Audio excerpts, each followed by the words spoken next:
నా కుమార్తె మేలుకుందేమిటి, నా కుమారుడు మేలుకున్నాడేమిటి?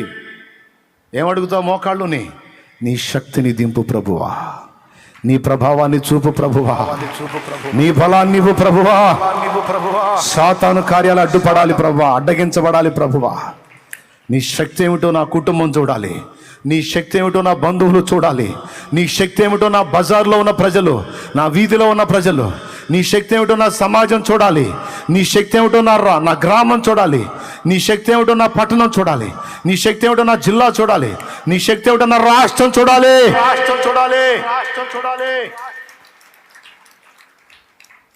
బలమీ ప్రభువా, బలమీ ప్రభువా. మేలుకొని ప్రార్థన చేయి, ఎలా ఉంటుందో చూడు. వీక్లీ వన్స్ 6 రోజులు నిద్రపో, ఒక్కరోజు ఒకేసారి నిద్ర గాయలేవా? కనీసం 2 గంటలు మేలుకొని ప్రార్థన చేయి. మళ్ళీ నెక్స్ట్ రౌండ్ ఇంకొక 2 గంటలు మేలుకో. అట్లా క్రమక్రమంగానైనా సరే మెలకువగా ఉండి ప్రార్థన చేయటం, ఉపవాసముతో దేవునికి సమీపించటం, ఏకాంతముగా దేవుడు నువ్వు దేవుడు కలుసుకునే ఒక మధురమైన అనుభవాన్ని సాధన చేసుకోవటం. దేవా నీ కొరకు, దేవా నేను హాయిగా పండుకొని నిద్రపోవచ్చు తండ్రి, కానీ నేను పండుకోను ప్రభువా. ఈ మధ్యాహ్నం నాకు ఖాళీ వచ్చింది, నేను పండుకోను ప్రభువా. నాకు నువ్వు కావాలి ప్రభువా, నీ శక్తి కావాలి ప్రభువా. అయ్యా ఒట్టిగా మాట్లాడితే మారట్లేదు ప్రభువా, నీ ప్రభావం చూడాలి ప్రభువా. నన్ను నింపు నీ శక్తితో, నన్ను బలపరచు నీ శక్తితో. అట్లా దేవుని సన్నిధిని అనుభవించు. దేవుని సముఖంలో గడిపిన మోషే కొండ దిగుతుంటే దేవుణ్ణి కాదు, అసలు మోషే ముఖం చూడలేకపోయారంట జనం. ఎవరి ముఖం? మోషే ముఖం చూడలేకపోయారు. ఎందుకు తెలుసా? సూర్యుని తేజస్సు వల్ల ఆయన ముఖం వెలుగుతూ ఉందట. దేవుణ్ణి కలుసుకుంటే జరిగేది అది. ఆయనతో కలుసుకుంటే ఆ ప్రభావం మనలోకి వచ్చింది. ఆయన నీతి సూర్యుడు, మనం చంద్రుడు. సూర్యుడి నుంచి వచ్చే కాంతి కిరణమే, కాంతే కదా చంద్రుడు తీసుకునేది. ఆయనతో ఉంటేనే ఆ వెలుగు, ఆ ప్రభావం, ఆ ప్రసన్నత, ఆ అభిషేకం, ఆ పవర్ ఆయనతో ఉండాలి. దీన్ని సాధన చేయండి. మీరందరూ శక్తివంతమైన పాత్రలు అవుతారు.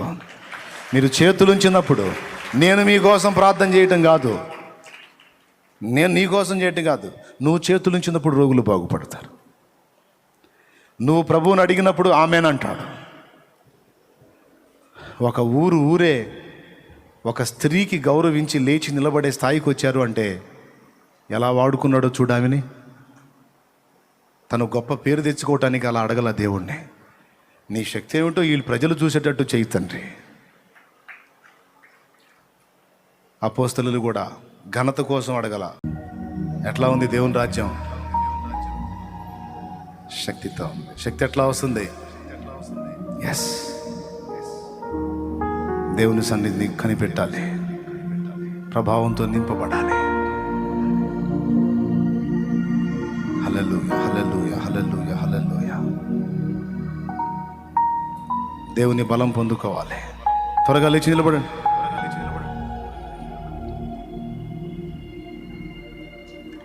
హల్లెలూయా, హల్లెలూయా, హల్లెలూయా, హల్లెలూయా, హల్లెలూయా, హల్లెలూయా. తండ్రి స్తోత్రాలు, స్తోత్రాలు, స్తోత్రాలు, స్తోత్రాలు, స్తోత్రాలు, స్తోత్రాలు, స్తోత్రాలు. ఈరోజు దేవుడు నీతో మాట్లాడిన మాటల్ని బట్టి ధైర్యం తెచ్చుకో. నీ సమస్యలు, ఇరుకులు, ఇబ్బందులు, బాధలు, శోధనలు, వేదనలు మొత్తం అడ్రస్ లేకుండా పోతాయి. ఫాస్టింగ్ ప్రేయర్, నీ శరీరం కంట్రోల్లో ఉంటుంది. మొండి సమస్యల పరిష్కారం, ఉపవాసంతో గోజాడే అలవాటు ఎంత మంచి అలవాటు! యేసయ్య కలిగి ఉన్న అలవాటు, అపోస్తలులు కలిగి ఉన్న అలవాటు, భక్తులు కలిగి ఉన్న అలవాటు. ఈరోజు సెల్ ఫోన్ పిచ్చిలో పడిపోయారు. సెల్ ఫోన్ పిచ్చి అయిపోయింది. చాలామంది భక్తిని పాడు చేస్తుంది అది. దయచేసి దాన్ని వదిలేయండి. ఎప్పుడో వింటే ఒక మెసేజ్ వినటం, పక్కన పెట్టడం, దేవునికి కనెక్ట్ అవటం, దైవశక్తి ఒరిజినల్గా పొందుకొని ఆ ప్రభావాన్ని లోకానికి చూపటం. ప్రార్థన. పరిశుద్ధుడైన తండ్రి, ప్రేమ కలిగిన దేవానికి వందనాలు. ఈ 2వ ఆరాధనలో నీ దాసుని నిలబెట్టుకొని మీరే మాతో మాట్లాడినందుకై నీకు స్తోత్రాలు.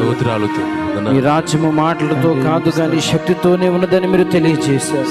ఇక్కడ కూడి ఉన్న బిడ్డలు, లైవ్ లో ఉన్నవారు, జూమ్ లో ఉన్నవారు, మేమంతా కలిసి అడుగుతున్నామయ్యా, నీ శక్తి చేత మమ్మల్ని నింపండి అయ్యా, నీ ప్రభావం చేత నింపండి దేవా. నీ శక్తిని పొందుకొని సమాజాల్లోనికి, పల్లెల్లోనికి వెళ్ళి అనేక ఆత్మలను రక్షించడానికి మాకు కృప దయచేయండి ప్రభు.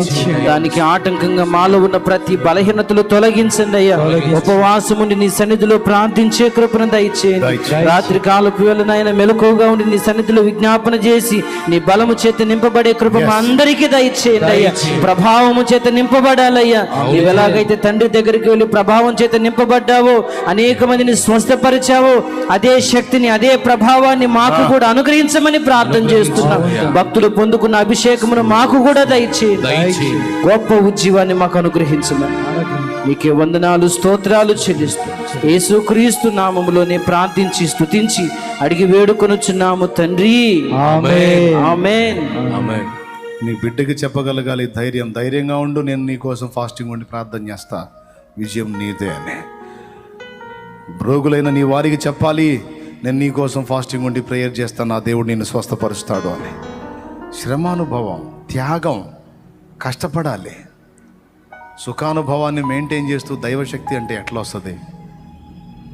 సుఖానుభవాన్ని పక్కన పెట్టి శ్రమ పడితేనే దైవశక్తి దొరుకుతుంది. కనుక ఇది మర్చిపోవద్దు. ఈరోజు ఇక్కడ ఇంతమంది ఉన్నారు, ఇప్పుడు కొడుతున్న ఎండ సెగకే నోళ్ళు తెరుస్తున్నారు, బాతులు నోళ్ళు తెరుస్తాయి, ఒగరుస్తూ ఉంటాయి, అట్ట నోళ్ళు తెరుస్తున్నారు ఈ ఎండకి.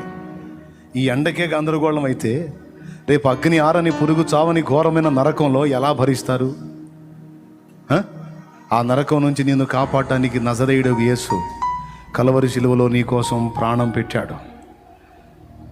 మారు మనసు పొంది పాప క్షమాపణ నిమిత్తమై బాప్తిస్మం పొందు, నిత్య జీవానికి చేర్చుకుంటానని వాగ్దానం చేశాడు.